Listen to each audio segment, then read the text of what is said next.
नमस्कार प्रेक्षकांनो, आपल्या चॅनलवर अतिशय सुंदर सिरियलचे रिव्ह्यू आपल्यासाठी घेऊन येत आहे. चला तर व्हिडिओला सुरुवात करूयात. त्यामध्ये आता पमा ही घरी आलेली असते आणि आता आसावरीचे लग्न मोडल्यामुळे घरातील वातावरण सिरियस असल्यामुळे इकडे शर्वरीने भन्नाट आयडिया केलेली असते आणि प्रथमेशला अक्कलकोट स्वामी समर्थांचं दर्शन करून आपल्या घरी आणलेलं असतं. आणि जेव्हा आता पमा प्रथमेशला बघते, पमाला अतिशय आनंद होतो. पमा लगेच प्रथमेशकडे येत म्हणते की अरे कधी आलास तू? तर प्रथमेश म्हणतो की अक्कलकोटवरून आलो, मला कळलं आणि लगेच इकडे निघून आलो. तुझ्यासाठी स्वामी समर्थांचा प्रसादसुद्धा आणला. पमाला खूप आनंद झालेला असतो. तेव्हा आता शर्वरी म्हणते की खरं तर हे सगळं मीच त्याला सांगितलं आणि तुला सरप्राईज मिळावं आई, म्हणून मी त्याला इकडे घेऊन आली. तेवढ्यात आता सुभाष आतमध्ये येतो आणि प्रथमेशला बघताच आता सुभाष म्हणतो अरे तू कधी आलास? प्रथमेश म्हणतो हे काय आत्ता? तेवढ्यात आता शर्वरी म्हणते की पप्पा मीच त्याला आणलं. तर सुभाष आता शर्वरीचं बोलण्याकडे लक्षही देत नसतो. प्रथमेश म्हणतो आता मी आलो ना, मस्तपैकी भजनाचा कार्यक्रम होणार आहे आणि आई मला तुझ्या हातचे उकडीचे मोदकसुद्धा पाहिजे आणि वरण भात, त्यावरती तुपाची धार असेल तर खूप चांगलं. पमा म्हणते हे काय, मी लगेच स्वयंपाकाला लागते. आणि प्रथमेश आल्यामुळे सगळीकडे आनंद झालेला असतो. इकडे आता आकाश त्याच्या आईसोबत बसलेला असतो. आसावरीचं गौतम सोबत जे लग्न मोडलं त्यामुळे त्या विषयावरती त्यांचं आता बोलणं चालू असतं. तर तेवढ्यात समायरा तिथे येते आणि म्हणते की काय चाललंय तुमचं? त्या आसावरीचं लग्न मोडलं तेच चांगलं झालं आणि आता माझं लग्न गौतम सोबत होणार आहे.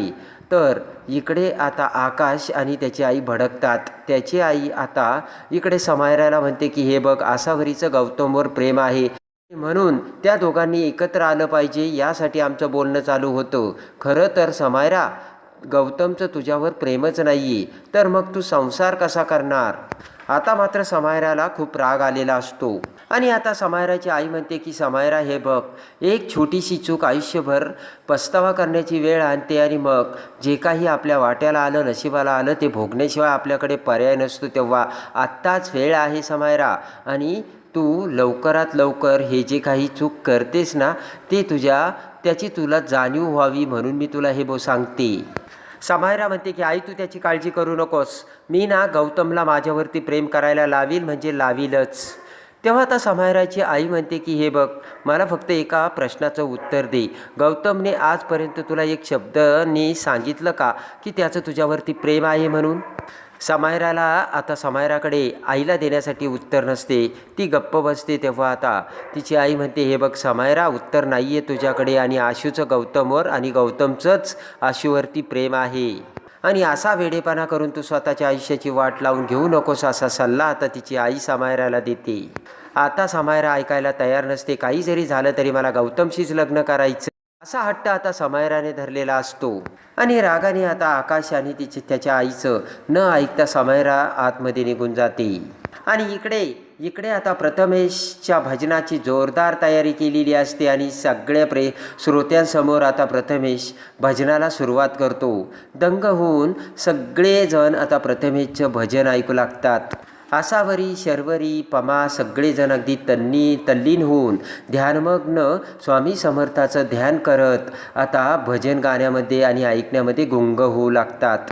आणि इकडे आता तेजस्विनी घरामध्ये येताच आता जय आणि गौतम तिथे येतात. तर जय तेजूला आडवत म्हणतो की आई, अजून आमच्या दोघांवरती किती दिवस तू असा राग धरून बसणार आहे? आणि लगेच आता गौतम म्हणतो की आई, दादा ना तुला सगळं सांगणार होता, पण अशा सिच्युएशनमध्ये मीच त्याला सांगितलं की आत्ता तो आईला काही सांगू नकोस म्हणून. तेजू सगळं बोलणं गुपचूप ऐकत असते. तेव्हा आता गौतम म्हणतो की आई, तुला जी शिक्षा द्यायची ती मला दे. दादाचा यामध्ये काहीही संबंध नाही आणि त्याची काही चूक पण नाही आहे. आणि इकडे आता तेजस्विनीची आईसुद्धा उठून उभा राहत तेजस्विनीला समजावते. तेजू, अगं आता मुलांनी माफी मागितली आणि तो असं किती दिवस राग धरून बसणार आहे, घरामध्ये वातावरण कसं झालं बघ, अशा शब्दात आता समजावताच तेजू ऐकायला तयारच नसते. तेजस्विनी म्हणते की आई, या मुलांनी मला एवढा त्रास दिला ना की विचारायलाच नको आणि खोटं बोलून या मुलांनी मला फसवल्याचे आता तेजस्विनी बोलते. आणि इकडे आता तेजस्विनी म्हणते की माझ्या मुलांची माझ्या समोर बोलण्याची अजिबात ताकद आणि हिंमत नव्हती, पण आज त्यांनी चक्क माझ्याशी खोटारडेपणाने वागून चक्क मला अंधारात ठेवलंय असे म्हणत आता तेजू जाऊ लागताच आता पटकन जय हा तेजस्विनीच्या पायाजवळ बसतो आणि हात जोडून म्हणतो की आई, मी तुला सांगितलं ना, यापुढे तू जे मला सांगशील ना तुझा निर्णय अंतिम असेल. आणि आता गौतम देखील खाली बसून तेजूची हात जोडून माफी मागतो. तर पटकन आता तेजस्विनी म्हणते की माझ्या पाया बिया पडू नका रे, फक्त माझी एक विनंती आहे, मला ना पुन्हा असं फसवू नका आणि मला ज्यामुळे माझी मान शर्मेने खाली जाईल असं वागू नका. माझी मान अशी खाली घालू नका, कारण ही मान ताठ ठेवण्यासाठी मी खूप कष्ट घेतलेत आणि त्यातली त्यात तुमच्या तिघांसाठी तर विचारच करू शकत नाही एवढे कष्ट घेतले असे आता तेजस्विनी त्यांना समजावते. आणि आता गौतम खुश होत म्हणतो की आई, म्हणजे तू आम्हाला माफ केलं. तर पटकन आता तेजस्विनी म्हणते माफ करण्याचा प्रश्नच येत नाही, फक्त मला वाईट वाटलं होतं. आणि लगेच आता तेजस्विनी जय आणि गौतमला आपल्या मिठीत घेते. आणि इकडे आता गौतम खुश होत म्हणतो की आई, आता मला तुझी भीती वाटत नाही आहे आणि तू मला माफ केलंस, आता मी तुझ्याशी बोलायला काहीच हरकत नाही. आणि तुला खरं सांगू का, आसावरीवरती माझं खूप प्रेम आहे. गौतमचे ते शब्द ऐकताच आता इकडे तेजूची आई डोक्याला हात लावते. तर तेजस्विनी ही गौतमकडे बघते आणि लगेच आता तेजस्विनी काही एक न बोलता तिथून निघून जाते. जय म्हणतो, अरे गौतम, काय केलंयस तू? तेव्हा आता गौतम म्हणतो की अरे मी काय केलं, मी ना खरं बोलायचं आपलं ठरलं होतं ना. जय म्हणतो, आत्ताच कुठे तिने आपल्याला माफ केलं होतं आणि तू लगेच आत्ता बोलण्याची गरज होती का? आता इकडे तेजस्विनीची आई म्हणते की अरे गौतम, तिला थोडासा वेळ द्यायचा ना, हळूहळू बदलेल ती. पण कान पकडून आता लगेच तेजूची आई म्हणते की गौतम काहीच म्हण, पण तुझी चॉईस अगदी चांगली आहे बरं का. तर गौतम खुश होतो. आणि इकडे आता स्वामी समर्थचं भजन गात प्रथमेश सोबत सगळे श्रोते गुंग होऊन टाळ्या वाजवत असतात, स्वामी समर्थांचं भजन करत असतात. तर तेवढ्यात पाठीमागून जय आणि गौतम तिथे येतात. तर इकडे आता शर्वरी आसावरी पटकन पाठीमागे त्यांच्याकडे बघते. आणि इकडे आता गौतम हे पमा शेजारी येऊन पमाला म्हणतो की कशी आहे आता तब्येत, आणि माफी मागत म्हणतो की सॉरी, हे असं व्हायला नको होतं. तर पमा म्हणते नाही नाही, माझी तब्येत आता बरी आहे.